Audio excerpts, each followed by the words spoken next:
guys, welcome back to AirsoftGearMods, and today we're going to do a video on how to break down my AEG. Now this one in particular is an M15A4 by Classic Army, and it's a sports line. It's based on the M4, and most M4s will come apart in more or less the same way with some slight variations. Okay, so this is how we're going to do it, okay, so let's begin. Now these are some of the tools we're going to use today. We've got a selection of Allen drivers here, and we've also got a torque wrench Phillips head screwdriver with a few added extra bits on the inside in case we need them. A pliers, you may need that to open one or two rings, and very small Allen key, and I'll explain what that's for in a moment. Okay.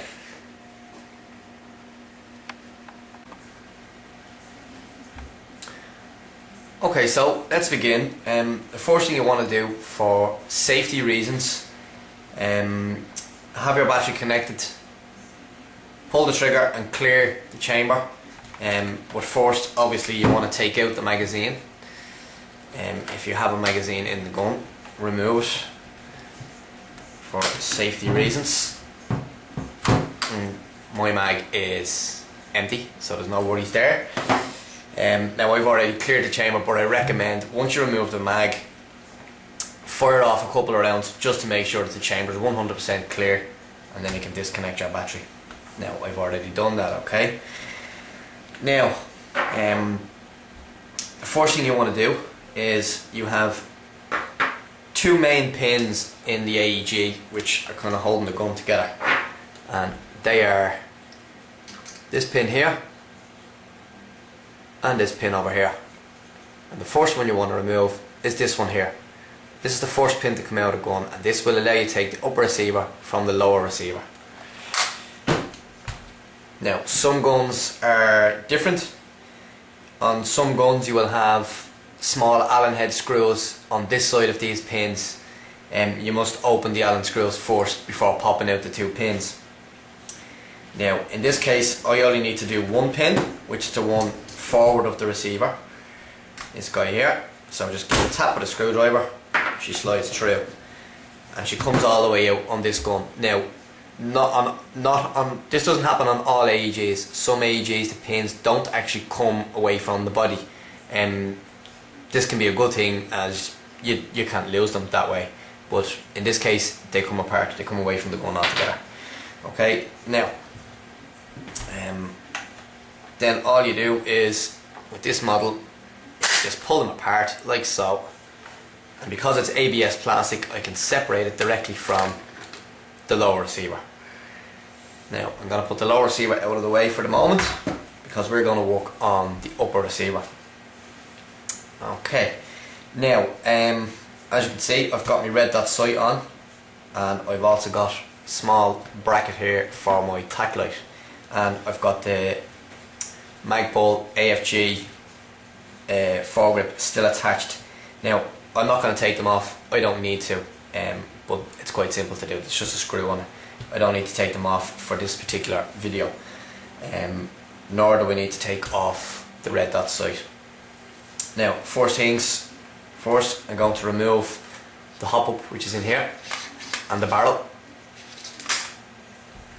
and there you can see my Magpul Precision Barrel version 2 and my stock Classic Army hop up, which works quite fine.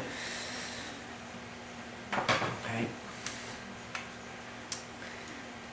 Next thing you're going to do is take an Allen driver and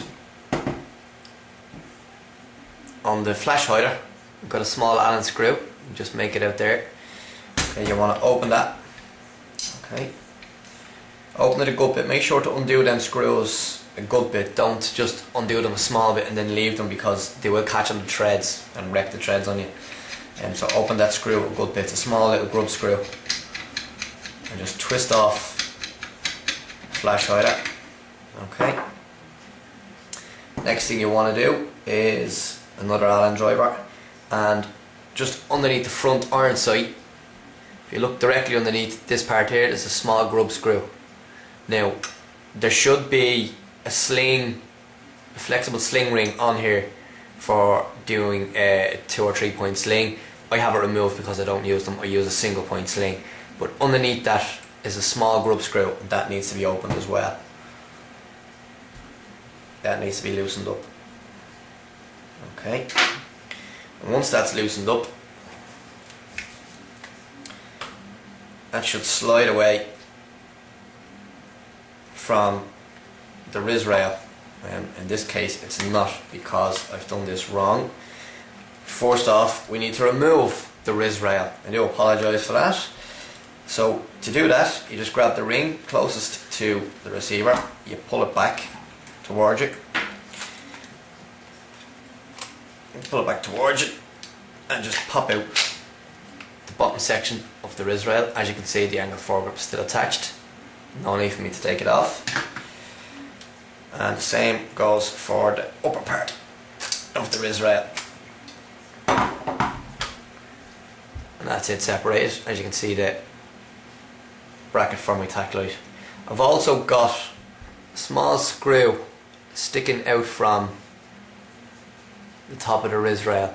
That's actually a screw for mounting a camera on top of the gun, which I hope to do in the near future, provided I get lucky enough for someone to let me actually use that camera out in the field, as the camera I'm using is not mine, and I don't have permission to bring it out to the field. So hopefully sometime in the near future I'll get to use that. Okay. Now, as you can see, you have the barrel, the external barrel, completely exposed. Okay, and I've already loosened the grub screw on the front side, so that should just slide off. Now on a stock gun that hasn't been spray painted, that will just slide straight off. But in this case I've got 2 or 3, possibly even 4 coats of paint on it, so it's a little stiff to get it off, and I've actually ruined the paint job by trying to get this off a couple of times, but I'm not really bothered about that, to be honest with you. So that's your iron sight removed. Okay, now you are left with upper receiver, the sight still attached, and the external barrel. Now, the next thing you want to do is you want to get a pliers, and just inside here you will see that ring that has all the teeth on it. Okay, that needs to come off, and the way to do that is to just get a pliers and grip the edge of it if you can, and just turn it. Now in this case that pliers is too big, and I don't have a smaller one, and it won't move by hand. Let me just try that again. There you go, now we get it. You literally just unscrew it off, and that comes away from the gun, and that's the ring that holds on the Ris Rail. Okay. Now, a couple more grub screws here. Turn the barrel of the gun upside down, and in here is another small grub screw that needs to be opened up. Let's give it a couple of turns just to bring it away from the barrel, and then if you turn it up the top side, you'll see there's 2 more that need to be opened.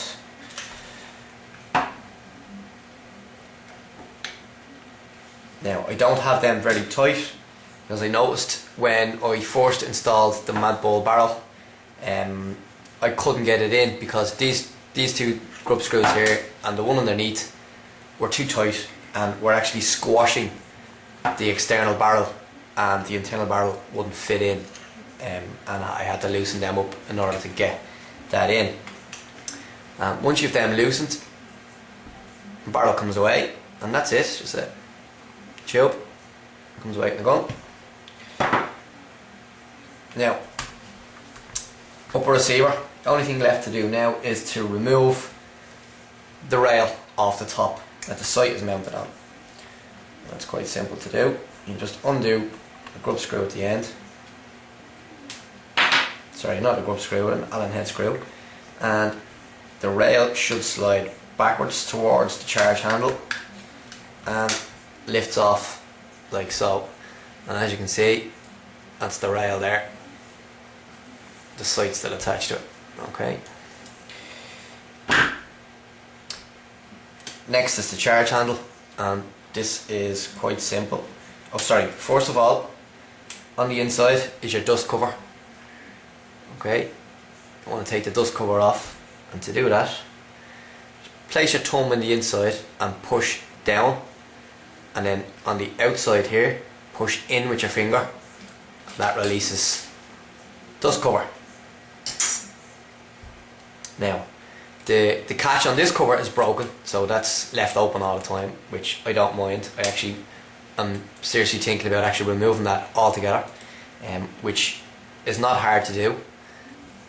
There is this bar here. You just pull that bar out and it pops out. I'm not going to do it now, but there is a spring here. You need to be careful. There's a spring here that when you slide that bar out, the spring will go flying somewhere, so just keep your finger on that when you're sliding the bar out if you wanted to remove the dust cover, but for the moment I'm going to leave it on.